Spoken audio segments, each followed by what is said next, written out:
नमस्कार। आज हम भारत में ब्रिटिश सत्ता के उस दौर को समझेंगे जब सिर्फ 100 सालों के अंदर देखते ही देखते उनका साम्राज्य पूरे उपमहाद्वीप में फैल गया था।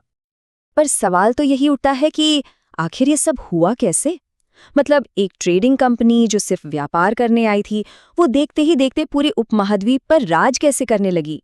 चलिए, आज इसी कहानी की परतों को एक-एक करके खोलते हैं।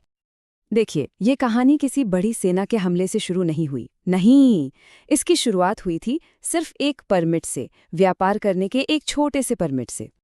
तो हुआ ये कि लगभग 100 साल तक कंपनी ने बहुत ही धीरे धीरे और बड़ी होशियारी से भारत के तटों पर अपने पैर जमाए।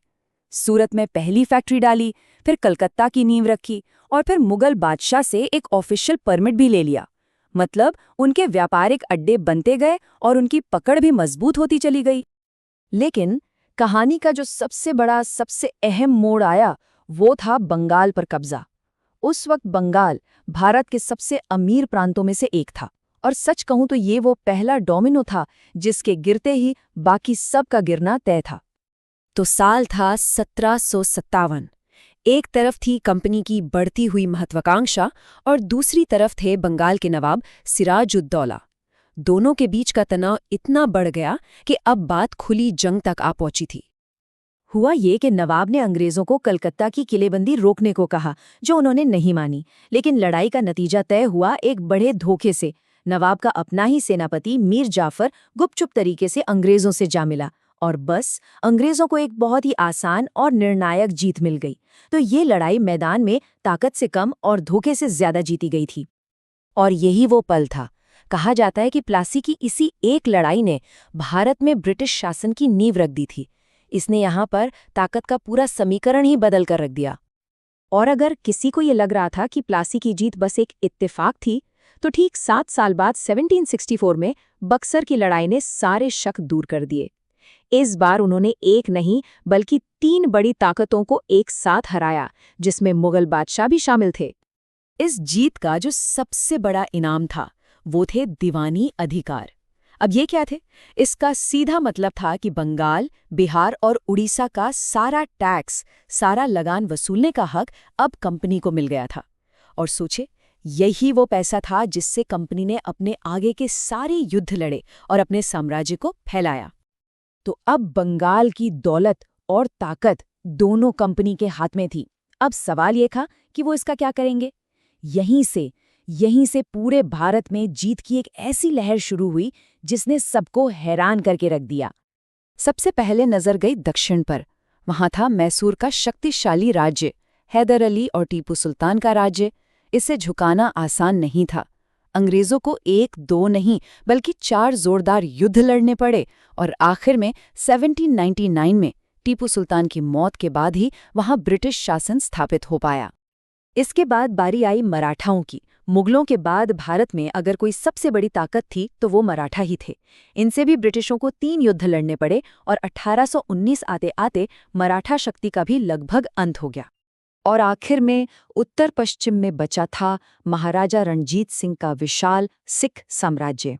इसे भी 2 युद्धों में हराकर 1849 तक पंजाब को भी ब्रिटिश साम्राज्य में मिला लिया गया।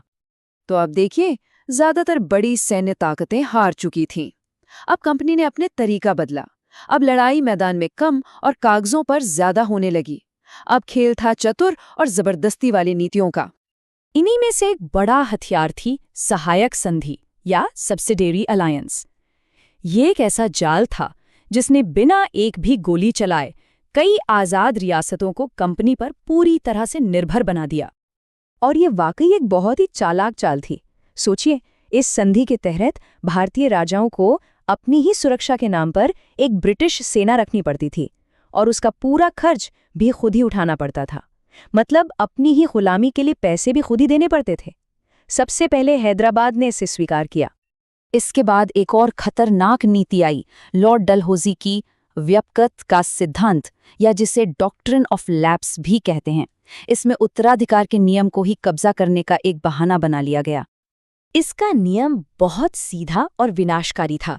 अगर किसी शासक की मृत्यु बिना किसी पुरुष उत्तराधिकारी के हो जाती है, तो उसका राज्य सीधे सीधे अंग्रेज कब्जा कर लेंगे। सतारा, नागपुर और हाँ, झांसी जैसे कई बड़े राज्य इसी नीति के तहत हड़प लिए गए। तो इन सभी युद्धों और इन चालाकी भरी नीतियों का नतीजा क्या हुआ? नतीजा ये हुआ कि 19वीं सदी के मध्य तक आते-आते भारत का नक्शा पूरी तरह से बदल चुका था। साल 1856 ये वो साल था जब तक कब्जे और विलय की ये पूरी प्रक्रिया लगभग अपने अंजाम तक पहुंच चुकी थी। जरा सोचिए, 1757 में बस कुछ तटीय इलाकों पर उनकी पकड़ थी, लेकिन 1856 तक लगभग पूरा का पूरा उपमहाद्वीप उनके सीधे नियंत्रण में आ चुका था। जो सफर कुछ व्यापारिक कोठियों से शुरू हुआ था, वो अब एक विशाल साम्राज्य में तब्दील हो चुका था। इस एक तरफा विस्तार की एक बहुत बड़ी कीमत चुकानी पड़ी। एक एक करके लगभग सभी भारतीय राज्यों की आज़ादी, उनकी अपनी पहचान, सब कुछ खत्म हो चुका था। तो अब जमीन पर तो कब्जा पूरा हो चुका था, लेकिन जमीन के नीचे एक लावा खौल रहा था।